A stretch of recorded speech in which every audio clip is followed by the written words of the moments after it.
साथियों, हमने कोरोना के समय में वर्क फ्रॉम होम की, ऑनलाइन मीटिंग्स की, वीडियो कॉन्फ्रेंस की, ऐसी अनेक व्यवस्थाएं विकसित की और हमें आदत भी हो गई थी।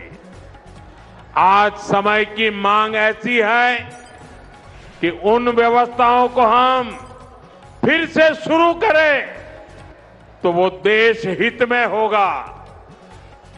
Work from home, online conferences, virtual meetings, इनको हमें फिर से प्राथमिकता देनी है।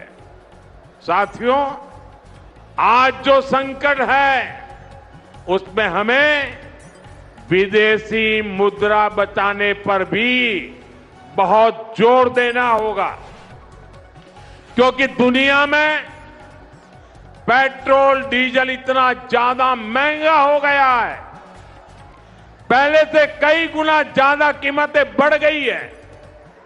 तो हम सबका दायित्व है कि पेट्रोल डीजल की खरीद पर जो विदेशी मुद्रा खर्च होती है, पेट्रोल डीजल बचाकर हमें वो मुद्रा भी बचानी है।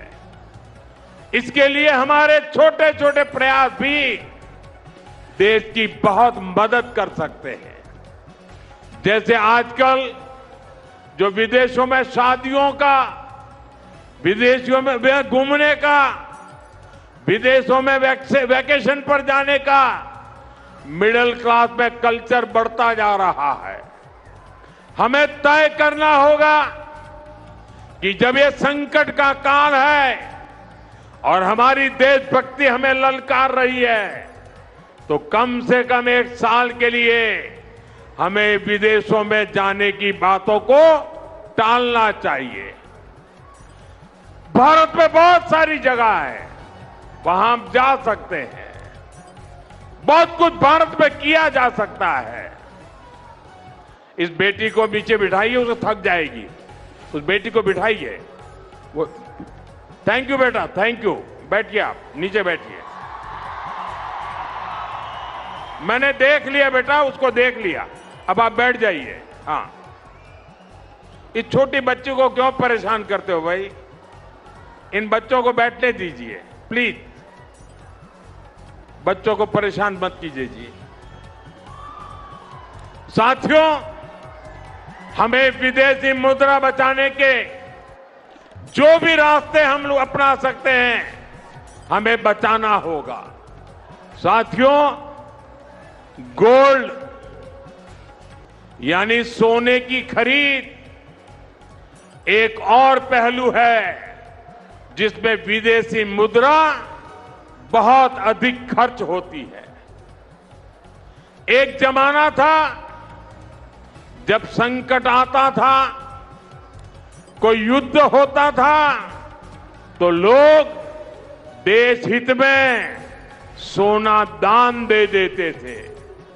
आज दान की जरूरत नहीं है, लेकिन देश हित में हमको ये तय करना पड़ेगा कि साल भर तक घर में कोई भी फंक्शन हो, कोई भी कार्यक्रम हो, हम सोने के गहने नहीं खरीदेंगे, सोना नहीं खरीदेंगे। विदेशी मुद्रा बचाने के लिए हमारी देशभक्ति हमें चुनौती दे रही है और हमें इस चुनौती को स्वीकार करते हुए विदेशी मुद्रा को बचाना होगा। साथियों, ये समय एक और बड़े सबक का भी है।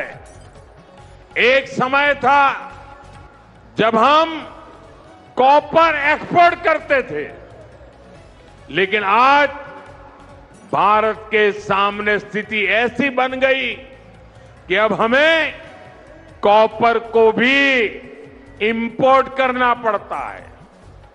हमारे देश में हड़तालें करवाकर कॉपर प्लांट्स को ठप करवा दिया गया। और अब हालत ये हो गई कि हमें कॉपर बाहर से मंगाना पड़ता है और उसमें विदेशी मुद्रा खर्च होती है। इसलिए मैं ऐसे सभी श्रमिक समूह मजदूर संगठनों से भी कहूंगा कि हमें ऐसी बातों का जरूर ध्यान रखना चाहिए। भारत को आत्मनिर्भर बनने से जो भी कदम रोकते हैं उनमें हमें दूरी बनानी होगी और जो लोग ऐसी साजिशों में जुटे हैं उन पर भी कड़ी नजर रखनी होगी। मैं देश की अदालतों से भी आग्रह करूंगा कि ऐसी स्थिति आने पर देश हित में हमें कोई ना कोई रास्ता निकालने की तरफ बढ़ना चाहिए।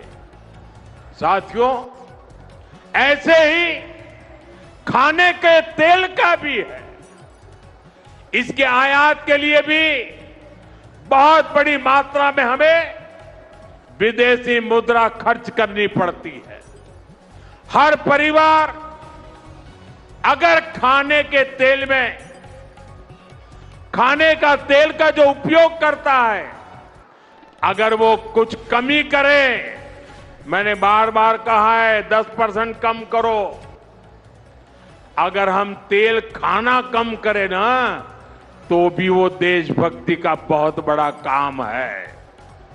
आप देश सेवा में योगदान दे सकते हैं और इससे देश सेवा भी होगी और देह सेवा भी होगी। इससे देश के खजाने का स्वास्थ्य भी सुधरेगा और परिवार के हर सदस्य का स्वास्थ्य भी अच्छा रहेगा।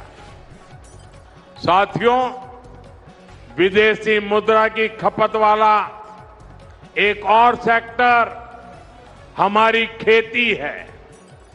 हम बहुत बड़ी मात्रा में बाहर से केमिकल फर्टिलाइजर इंपोर्ट करते हैं। केमिकल फर्टिलाइजर खेती के कारण हमारी धरती मां को बहुत पीड़ा हो रही है। हमारे खेत बर्बाद हो रहे हैं। अगर आज हम अपने खेत को नहीं बचाएंगे तो भविष्य में फसलों पर भी खतरा आ जाएगा। इसलिए बहुत जरूरी है कि हम केमिकल फर्टिलाइजर की खपत 25%, 30%, 40%, 50% उसको घटाए, आधी कर दें और हम उसके साथ साथ नेचुरल फार्मिंग की तरफ बढ़ें। हम फर्टिलाइजर का उपयोग कम करके विदेशी मुद्रा भी बचा सकते हैं और साथ साथ अपने खेत को बचा सकते हैं, हमारी ये धरती मां को बचा सकते हैं और यह हमें करना ही होगा। आज वैश्विक संकटों से जो चुनौतियां आई है, हमें उन चुनौतियों को परास्त करना होगा। साथियों, भारत सरकार खेतों में डीजल पंप की जगह सोलर पंप की योजना चला रही है। हम खेतों में डीजल पंप की जगह सोलर पंप का उपयोग करने का जोर देना होगा।